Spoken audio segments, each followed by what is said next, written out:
तुम तो मेरी जान हो, जान। हाँ यार, वो एक मुसीबत थी, लेकिन तुमसे बड़ी मुसीबत नहीं। लेकिन अच्छा हुआ यार, अल्लाह का शुक्र है, जल्दी जान छूट गई उससे। अच्छा ये बताओ, हम कब मिल रहे हैं? वीकेंड पे? डन हो गया, बाय बाय।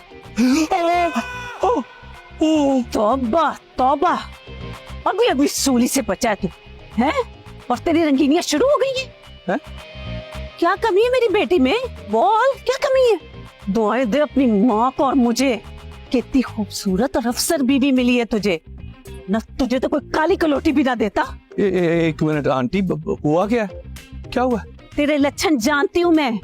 मेरी बेटी को समझ नहीं आता कि उसको काला नाग डस गया है। तुझे तो वो साधु और संत समझती है। मैं काला नाग? देखें, आप ज्यादा बोले जा रही हैं। मुझे सिर्फ इतना बताएं कि मेरा कसूर क्या है?